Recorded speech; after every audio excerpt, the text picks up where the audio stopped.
Mands are verbal operants described by Skinner that basically mean a request. The request can be for attention, like, look at what I drew, or items, can I have a cookie? Activity, can we go to the gym? Or information, when can we go outside?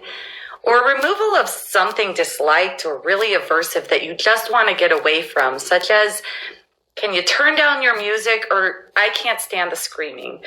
We all use mands in every day of our lives, and it's how we get our needs or desires met.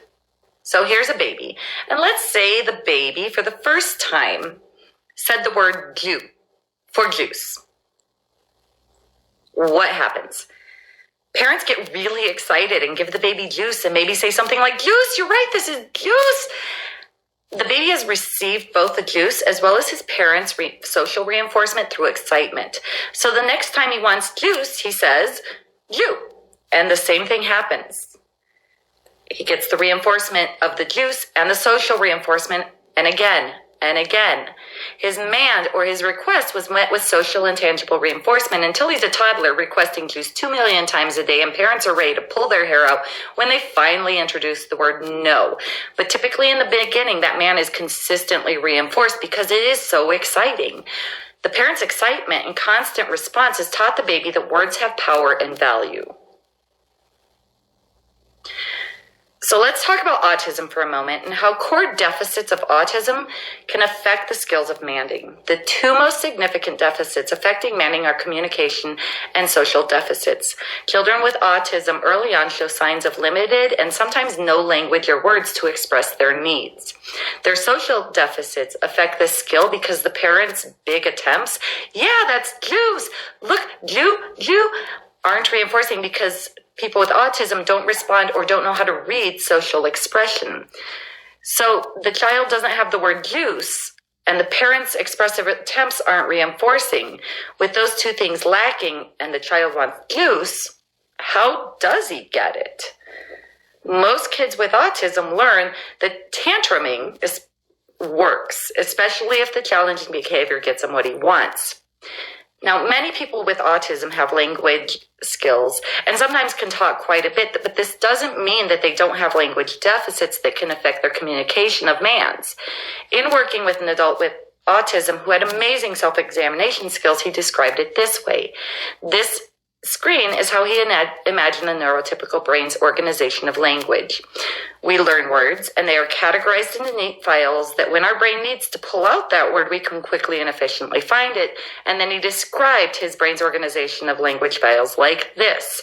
When he showed this to me, I described it as my worst nightmare, and he said, "Welcome to my brain."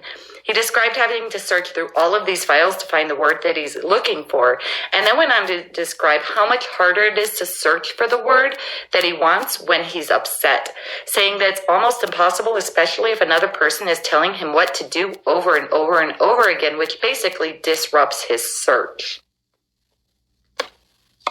So let's go back to the baby who discovered the word Jew. What if the baby had said Jew, and the response was nothing? Crickets. He may try for a few times, but eventually will give up, as is likely in the case of neglectful situations. What happened? His behavior, manding for juice, did not receive reinforcement. If this happens continuously, the behavior is put on extinction, which is simply not providing reinforcement for a behavior repeatedly until the behavior ceases to exist. And while this picture discusses curbing undesirable behaviors, we're going to ignore that because extinction can decrease any behavior, good or bad. The scenario essentially taught the baby that words don't have power.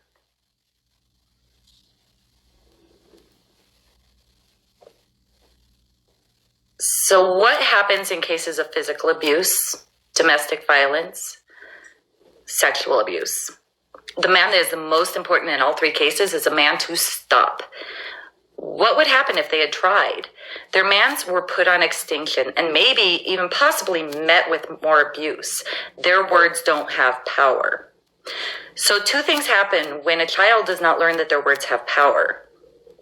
The first one is that they generalize. Let me explain. If my words don't have power at home, they won't have power in school, in the community, or with my friends. And two, They figure out what does have power, such as self-injurious behavior, tantrums, kicking, property destruction, and hitting.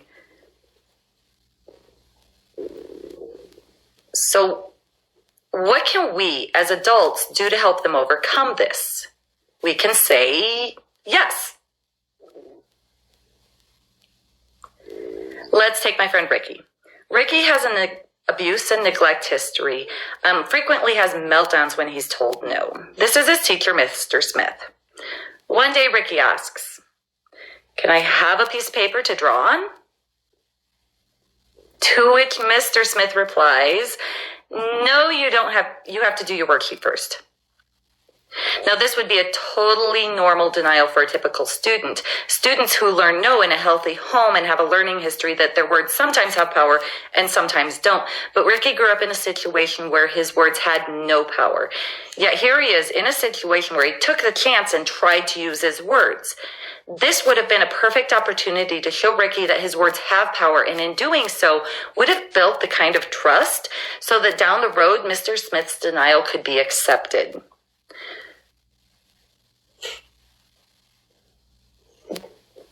The biggest argument I get is they will get everything they want. So I want to rephrase that for you.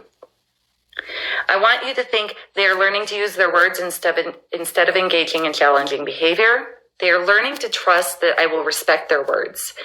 If I teach them that I respect their words, I am modeling for them how to respect mine, and their safety and mine is more important to me than being in control right now. When you say yes, make sure you tell them why. You know what? You used your words so nicely, I'm going to give you a piece of paper. This tells them that they aren't getting it because they want it, but because they're doing something right, and reinforces that behavior in the future. So let's talk about the inevitable no. I'm in no way, shape, or form saying that we have to say yes to absolutely every request. I'm only saying reasonable requests that don't disrupt others, are unsafe, or just plain impossible. Reasonable, like a piece of paper or a toy. Can I go outside in the thunderstorm? Sometimes no is the only answer. So how do we overcome this? For starters, how you say no matters. Simply saying no or not right now feels very dismissive. So think of a time when someone told you no without explanation or conversation. It's not a good feeling for anyone. Validate the request by acknowledging it before you deny it. I know that you really want to go outside. Make yourself a part of the conversation. I want to go outside too. It's easier to be let down by someone when you know the other person is let down too, and it becomes a shared experience. And then make a plan of what to do instead, or what you're going to do when you do get to go outside. Ultimately, you can't expect a child, particularly with autism or trauma, to use their words only in times of distress if you aren't reinforcing their words in times of calm. When you reinforce their requests during times of calm, they are learning that their words have power, that they can trust you, and will rely less on challenging behaviors. So practice saying yes.